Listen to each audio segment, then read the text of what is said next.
Bonjour à toutes, bonjour à tous et bienvenue à cette session d'information sur Iroko Media TV que j'ai le plaisir de vous présenter ce matin. Bienvenue à cette session d'information consacrée à l'actualité internationale que nous ouvrons par le Togo, pays frontalier au Bénin.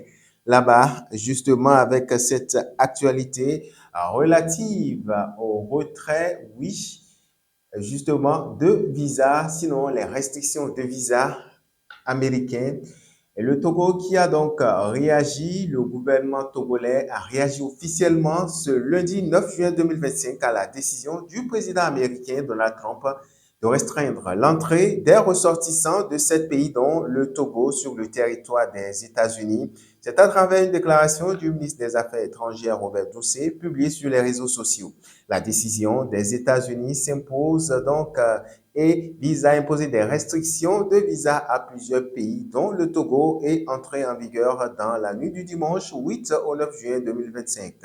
Alors que ces mesures suscitent d'indignation de plusieurs pays de l'État et organisations internationales, le Togo semble vouloir apaiser les tensions et maintenir ses relations avec Washington. En témoigne par exemple la réaction du ministre des Affaires étrangères qui, dans sa déclaration, a connu et reconnu la souveraineté américaine en matière de migration et invité les ressortissants togolais au respect des conditions de séjour à l'étranger. Je cite, chaque pays a le droit de faire respecter ses lois et ses frontières. Les Togolais qui dépassent la durée de leur visa nuisent à leur relation avec nos partenaires clés et pénalisent de surcroît leurs compatriotes. Nous travaillons à surmonter ce défi, a écrit le chef de la diplomatie togolaise.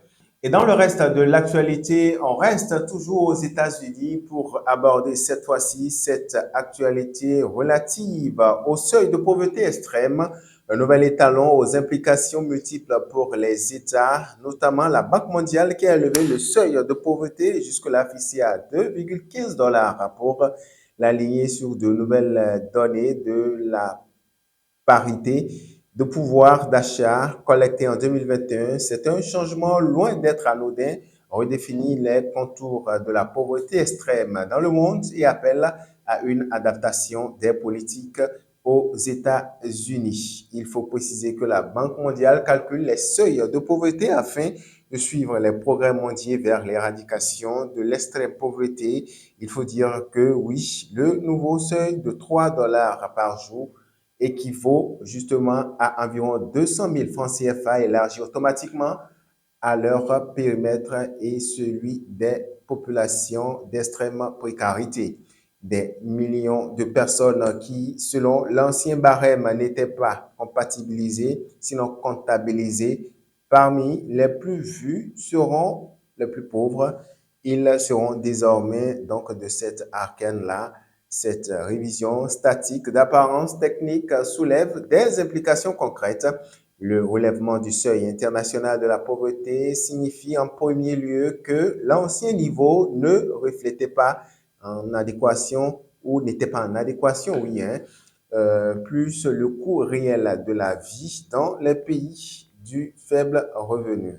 Dans un contexte de hausse continue, le prix de l'inflation généralisée est à bannir et ce que l'on sait et pouvait acheter il y a à peine 10 ou 15 ans avec 500 000 francs CFA est aujourd'hui largement hors portée. Dernière actualité, on prend la direction du Bénin et nous abordons cette fois-ci une question de santé relative aux premières visites, sinon aux premiers patients de l'hôpital chic du centre d'Abomey-Calavi, ouvert depuis la semaine dernière. Eh bien, ce centre hospitalier intercommunal affiche déjà les premiers résultats satisfaisants qui forcent l'admiration.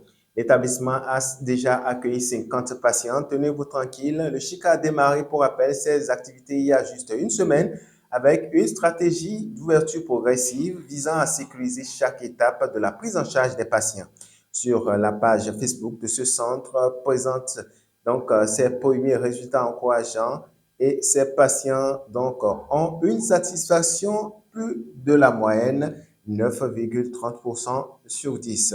100% de patients interrogés déclarent par exemple recommandé l'établissement. Cette réussite repose sur l'engagement sans faille des équipes pluridisciplinaires du CHIC, des médecins, pharmaciens, infirmiers, agents d'accueil, techniciens, agents de sécurité, agents en incendie, caissiers et secrétaires médicales qui travaillent en synergie d'action avec le débriefing au quotidien pour améliorer la qualité et l'offre continuelle de soins en République du Bénin. Fin de cette session d'information sur Iroko Media TV que nous vous remercions d'avoir suivi. Merci à toutes les équipes. D'ici là, portez-vous bien.